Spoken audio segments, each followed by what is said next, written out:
और खबरों की शुरुआत करेंगे चंद्रयान-3 से। भारत का चंद्रयान-3 अब अपने मिशन से बस कुछ ही कदम दूर है। धीरे धीरे अपने लक्ष्य की ओर ये बढ़ रहा है। चंद्रयान-3 की आखिरी डी बूस्टिंग सफलतापूर्वक हो चुकी है और अभी लैंडर विक्रम चांद से 25 से 150 किलोमीटर की दूरी पर चक्कर लगा रहा है और अभी चंद्रमा के दक्षिणी ध्रुव को स्कैन कर रहा है। स्कैनिंग के साथ ही विक्रम लैंडर उसकी नई तस्वीरें भी ला रहा है और इसरो ने कुछ नई तस्वीरें भी साझा की है। फिलहाल लैंडिंग के लिए जगह तलाशी जा रही है। जगह मिलने पर चंद्रयान-3 डिसेंट ऑपरेशन शुरू करेगा। चंद्रयान-3 के चांद पर लैंड करने की प्रक्रिया पूरी तरीके से ऑटोमेटिक होगी। अब 23 अगस्त को इंतजार है जब चांद के दक्षिणी ध्रुव पर सॉफ्ट लैंडिंग के साथ ही भारत इतिहास रच देगा और ऐसा करने वाला दुनिया का पहला देश भारत बन जाएगा। आइए आपको सुनवाते हैं क्यों इसरो के पूर्व चेयरमैन के सिवन को पूरा भरोसा है कि इस बार चंद्रयान का मिशन कामयाब रहेगा और चांद पर भारत के कदम सफल रहेंगे। Definitely, that's what this time it's a very anxious moment. Everybody is working, looking it very anxiously for this event to happen. And I am sure that this time it will be a grand success. Nothing to do with the Russians' lander failure, but we have our own system and we will be establishing a soft landing without any problem with our system. तो वहीं दूसरी तरफ चंद्रमा पर सबसे पहले पहुंचने के जो रूस के सपने थे उसको फिलहाल जोरदार झटका लगा है क्योंकि रूस का लूना 25 स्पेसक्राफ्ट चांद पर उतरने से पहले ही क्रैश हो गया। रूस की योजना चांद के दक्षिणी ध्रुव पर इस मानव रहित यान की सॉफ्ट लैंडिंग कराने की थी, लेकिन लैंडिंग से पहले कक्ष में खुद को स्थापित करने में आई तकनीकी दिक्कतों के बाद यह यान क्रैश हो गया। करीब 50 साल में यह चांद के लिए रूस का पहला मिशन था। रूस के मिशन के फेल होने के बाद अब सबकी नजरें भारत के मून मिशन पर टिक गई हैं। अगर चंद्रयान-3 सक्सेसफुल होता है तो चंद्रमा के साउथ पोल पर उतरने वाला दुनिया का पहला देश भारत बन जाएगा। हालांकि अगर लूना सक्सेसफुली उतरता तो पहला देश रूस बनता, लेकिन ऐसा नहीं हो सका। भारत को अब ये स्वाद चखने को मिलेगा। तो कुल मिलाकर बता दें आपको कि शॉर्ट रूट के कारण ये क्रैश हुआ है, ऐसा लूना के बारे में कहना है। हालांकि जल्दी सफर तय कर रहा था ये एक तरीके से। चंद्रयान जो था हमारा वो थोड़ा लेट था क्योंकि 23 तारीख को चंद्रयान की लैंडिंग होनी है और पूरी तरीके से अब तैयार है चंद्रयान अपनी लैंडिंग के लिए। सॉफ्ट लैंडिंग के लिए जो जगह है उसको तलाशने का काम शुरू कर दिया गया है और ये पूरी जो प्रक्रिया है ये बिल्कुल ऑटोमेटिक होगी। उन गलतियों का पूरा ध्यान रखा गया है जो पिछली बार हुआ था, जिसकी वजह से सॉफ्ट लैंडिंग में दिक्कत आई थी, लेकिन इस बार पूरा भरोसा है कि चांद के दक्षिणी ध्रुव पर अब विक्रम लैंडर पहुंच कर रहेगा। चलिए अब बात आगे बढ़ेंगे खबरों में और बात करेंगे आरआईएल की, जिससे डीमर्जर हुई कंपनी जियो फाइनेंशियल की एनएसई बीएसई पर लिस्टिंग हुई है।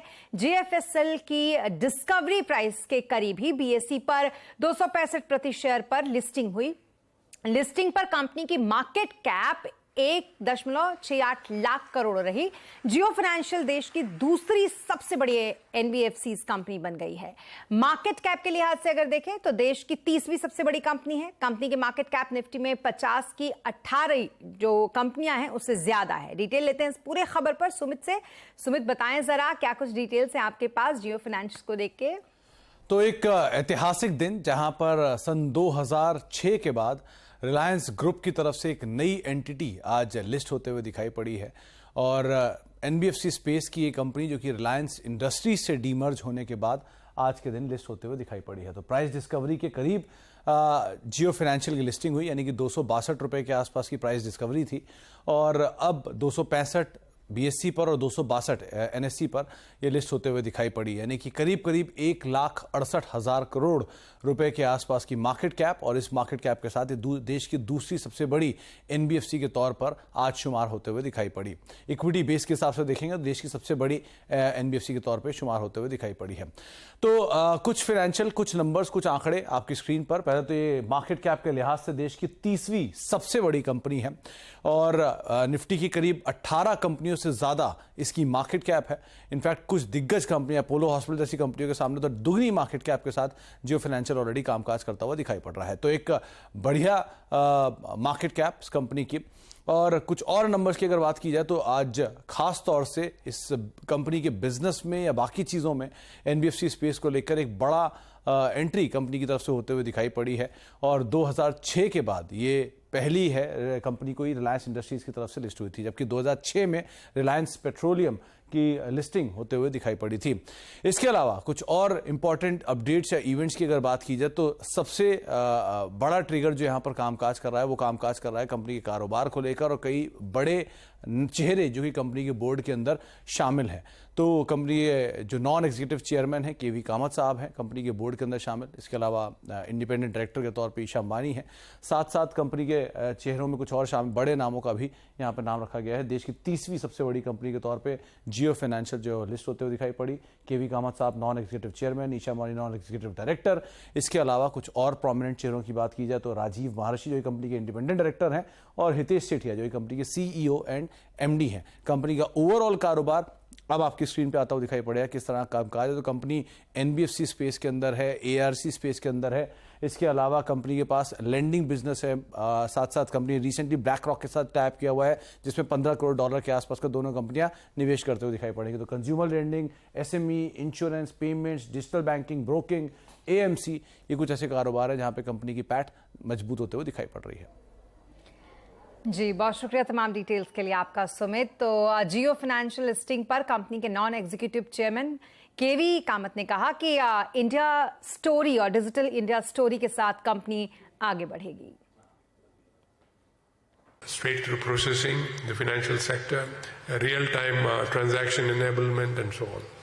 I think it is these digital opportunities which every financial player will seek to optimize, and that is what Jio Financial Services would also aim to do. Go with the India story and go with the digital story of being a digital-first institution. I think in this context, I think there are some advantages of being a little late to the party, because you then have the advantage of riding on all the technological developments which are already visible. और लंबे समय के लिए जियो financial में निवेश करना बेहतर होगा, ऐसा कहना है एलिक्सर इक्विटीज के डायरेक्टर दीपन मेहता का। उन्होंने आगे ये भी कहा कि जियो फाइनेंशियल में आगे अच्छी ग्रोथ संभव है। हमने जो देखा है कि एनबीएफसी बिजनेसेस, लेंडिंग बिजनेसेस है, फाइनेंशियल सर्विसेज बिजनेसेस है, they are providing good secular growth. यानी कि you can easily expect 20% type of growth in the loan book and accordingly in the revenues and the profits as well. और जियो financial की जो promoter group company है Reliance, they are very well known for their execution, for their ambition, for their vision and how they are scaling up businesses. So I think they will bring all of that to Jio Financial as well. And it may be that Jio Financial may turn out to be the fastest growing NBFC within the country.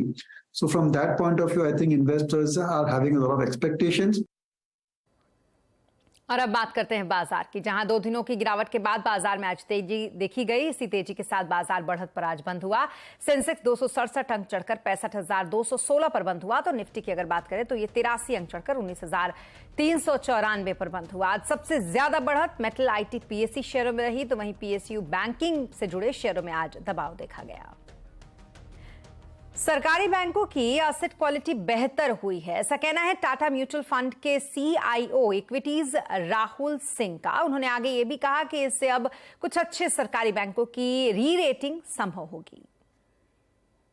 पहले जो 5 साल पहले या 10 साल पहले जो अगर हम देखें तो इनकी एनपीएज में काफ़ी डिफरेंस होता था, लेकिन बहुत सारी चीज़ें चेंज हुई हैं। एक तो पीएसयू बैंक्स की जो मिक्स ऑफ लोन बुक है वो भी पहले ज़्यादा कॉर्पोरेट होती थी, अब कॉर्पोरेट रिटेल काफ़ी मिक्स हो गया है, रिटेल भी काफ़ी हो गई है। लेकिन अब यहाँ से भी अगले 2-3 साल में अब जियो पीएसयू बैंक्स इन स्ट्रक्चरल रीजंस का ज़्यादा एडवांटेज ले पाएंगे, और जिन्होंने अपनी रिटेल अपनी जो लोन बुक मिक्स है जल्दी से चेंज कर लिए, जिनके सिस्टम प्रोसेसेस ठीक हैं, अब उनकी री रेटिंग ही होगी। अब सारी पीएसयूज की एक साथ री रेटिंग हो ऐसा बोलना थोड़ा मुश्किल हो गया है। लेकिन अभी भी मैं मानता हूं कि पोटेंशियल है, क्योंकि कुछ कारणें जो चेंज हुई हैं, जो कुछ कारण जो मैंने आपको बताया, उनकी वजह से एक स्ट्रक्चरल तरीके से भी पीएसयू बैंक्स की रिटर्न ऑन इक्विटी और रिटर्न ऑन एसेट क्या है स्टेबल रहने की ज़्यादा उम्मीद है। और अब बात करेंगे टेस्ला की। भारत में टेस्ला की एंट्री की अटकलें अब तेज हो गई हैं। सीएनबीसी आवाज को मिली एक्सक्लूसिव जानकारी के मुताबिक सरकार एडवांस बैटरी पीएलआई की शर्तों में बदलाव करने जा रही है।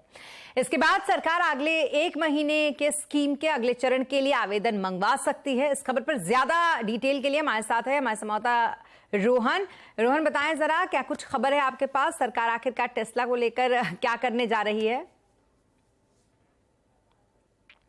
जी, हम आपको बताते हैं कि ये खबर काफ़ी बड़ी है उन तमाम कंपनियों के लिए जो कि बैटरी मैन्युफैक्चरिंग से जुड़ी हुई है। सरकार जो एडवांस केमिस्ट्री सेल है उसकी पीएलआई के अगली चरण के लिए जो बोली है वो अगले 1 महीने में मंगा सकती है। इसके लिए हाल में ही एक स्टेक होल्डर कंसल्टेशन हुआ और उसमें उन तमाम कंपनियों ने हिस्सा लिया जो कि पिछले चरण में जो कि बोली नहीं जीत पाई थी, जिसमें कि महिंद्रा है, एक्साइड है, हमारा राजा बैटरीज है।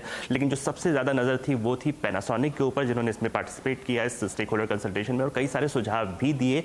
और इसके बाद इनके पार्टिसिपेशन के बाद अब इस बात को लेकर अटकलें काफ़ी तेज़ हो गई हैं, क्योंकि जो पैनासोनिक है वो ग्लोबल बैटरी सप्लायर है टेस्ला के लिए। तो जो टेस्ला की भारत में एंट्री की बात है वो काफ़ी ज़्यादा जो है इसको लेकर अटकलें काफ़ी तेज़ हो गई हैं। और इसमें पैनासोनिक ने कई सारे जो सुझाव भी दिए। अब सरकार ने तमाम सुझावों को लेते हुए एक नया जो टर्म्स है वो बनाया है। जो सूत्र हमें बता रहे हैं कि इस स्कीम के कुछ शर्तों में बदलाव किया जा सकता है। जो पहला बदलाव हो सकता है वो ये है कि जो कुल क्षमता है, अभी तक 5 गीगावाट आवर से कम की क्षमता को अलाउ नहीं किया गया था, लेकिन अब वो 1 या 3 गीगावाट आवर तक की क्षमता को अलाउ किया जा सकता है। दूसरी तरफ अब तक बिल्कुल नई फैक्ट्री के लिए ही ये स्कीम थी, लेकिन अब जो है ब्राउन फील्ड प्रोजेक्ट यानी पहले से एग्जिस्टिंग बैटरी प्लांट है और कोई उसको कैपेसिटी बढ़ाना चाहता है उसको भी इसमें शामिल किया जा सकता है। और तीसरी चीज़ की जो कंपोनेंट को लेकर लोकलाइजेशन को जो शर्तें हैं उसमें भी थोड़ा रिलैक्सेशन सरकार दे सकती है। हम आपको बता दें कि जो पिछला ACCPLA का जो फर्स्ट फेज था उसमें कुछ कंपनियों ने, जिसमें कि रिलायंस न्यू एनर्जीज है, ओला है और राजेश एक्सपोर्टर्स है, इन्होंने बिड जीती थी। लेकिन एक चौथी कंपनी Hyundai ग्लोबल मोटर्स उसके स्कीम से बाहर होने के बाद 20 गीगावाट की क्षमता खाली पड़ी थी और अब उस 20 गीगावाट की जो क्षमता है उसके लिए बिडिंग लाई जाएगी और अगले 1 महीने में हम इसके लिए EOI आता हुआ देखेंगे। जी, बहुत शुक्रिया तमाम डिटेल्स के लिए आपका रोहन। और फिर रुलाने लगा है प्याज, बताएंगे पूरी खबर ब्रेक के बाद। का स्वागत है। टमाटर के बाद अब प्याज के बढ़ते दामों ने लोगों की चिंता बढ़ा दी है। देश में प्याज की कीमतों को काबू में रखने के लिए केंद्र सरकार ने तत्काल प्रभाव से प्याज पर 40% एक्सपोर्ट ड्यूटी लगाने का फैसला किया है। ये ड्यूटी 31 दिसंबर तक जारी रहेगी। सरकार के इस कदम के खिलाफ आज प्याज की सबसे बड़ी मंडी लासलगांव में ट्रेडिंग रोक दी गई है। और अब बात दिल्ली की, जहां नाबालिग से रेप का एक सनसनीखेज मामला सामने आया। यहां पर दिल्ली सरकार के महिला एवं बाल विकास विभाग के डिप्टी डायरेक्टर पर एक 14 साल की लड़की ने रेप का आरोप लगाया है, जिसके बाद पुलिस ने पीड़िता की शिकायत पर अधिकारी के खिलाफ आईपीसी और पॉस्को के तहत मामला दर्ज कर आरोपी को गिरफ्तार कर लिया। तो वहीं इससे पहले सीएम केजरीवाल ने आरोपी को सस्पेंड करने का आदेश भी जारी कर दिया था। दरअसल नाबालिग पीड़िता आरोपी के दोस्त की ही बेटी है, जो 2020 से अपने पिता के देहांत के बाद से उसी के घर पे रह रही थी। आरोप है कि इस दौरान आरोपी ने 2020 से जनवरी 2021 तक कई बार नाबालिग का यौन शोषण किया।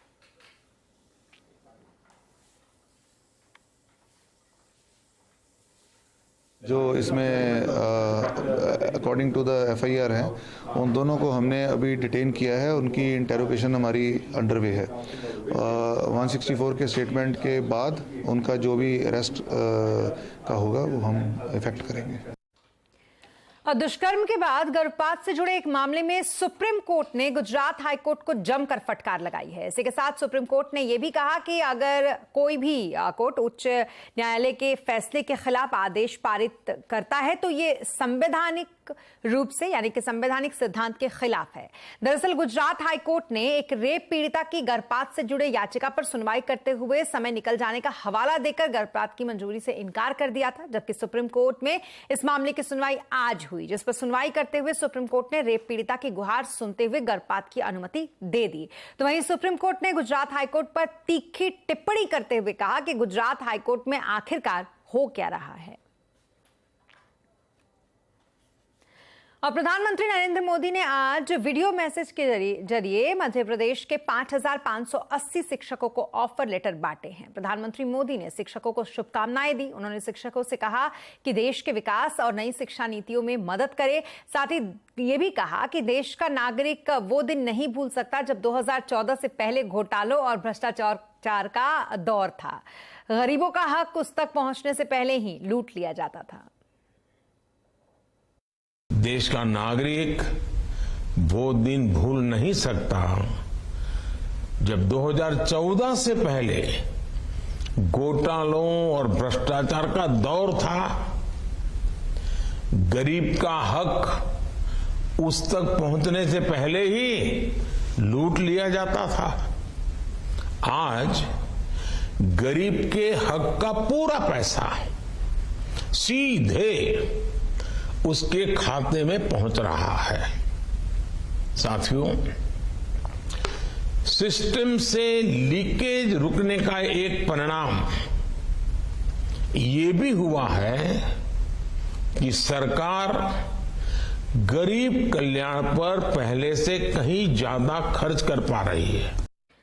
मध्य प्रदेश और छत्तीसगढ़ में चुनावी एक्शन तेज हो गया है। बीजेपी ने सबसे पहले कुछ सीटों पर अपने उम्मीदवारों की लिस्ट जारी कर दी है, तो वहीं केजरीवाल की एंट्री ने कांग्रेस के लिए चिंता बढ़ा दी है। एक ताजा सर्वे में छत्तीसगढ़ में कांग्रेस और बीजेपी के बीच कांटे की टक्कर बताई जा रही है। एमपी और छत्तीसगढ़ में क्या चल रहा है, आज आवाज अड्डा में इसी पर करेंगे बड़ी चर्चा शाम 7:57 पर। और अब बात करेंगे एशिया कप की, जिसके लिए टीम इंडिया का ऐलान हो गया है। टीम में केएल राहुल, श्रेयस अय्यर, जसप्रीत बुमराह और प्रसिद्ध कृष्णा की वापसी हुई है, तो वहीं स्पिनर यजुवेंद्र चहल को टीम से बाहर रखा गया है। टीम की कमान रोहित शर्मा के पास ही रहेगी, जबकि बुमराह उपकप्तान होंगे। टीम में सूर्य कुमार यादव के साथ साथ मुंबई इंडियंस के लिए खेलने वाले 20 वर्षीय तिलक वर्मा को भी शामिल किया गया है, जबकि संजू सैमसन रिजर्व प्लेयर इसमें रहेंगे। पूरी टीम कुछ इस तरीके से बन रही है। रोहित शर्मा, विराट कोहली, जसप्रीत बुमराह, श्रेयस अय्यर, शुभमन गिल, सूर्य कुमार यादव, तिलक वर्मा, केएल राहुल, ईशान किशन, संजू सैमसन, हार्दिक पांड्या, रविंद्र जडेजा, अक्षर पटेल, शार्दुल ठाकुर, मोहम्मद सिराज, मोहम्मद शमी, कुलदीप यादव, प्रसिद्ध कृष्णा इस टीम में शामिल होंगे। एशिया कप 30 अगस्त से पाकिस्तान और श्रीलंका में खेला जाना है। भारत का पहला मैच पाकिस्तान से 2 सितंबर को होगा। यह मुकाबला पल्लीकेल के प्रेमदासा इंटरनेशनल क्रिकेट स्टेडियम में खेला जाएगा। और इसी के साथ इस बुलेटिन में फिलहाल इतना ही, लेकिन खबरों पर लगातार अपडेट के लिए आप बने रहें सीएनबीसी आवाज के साथ। नमस्कार।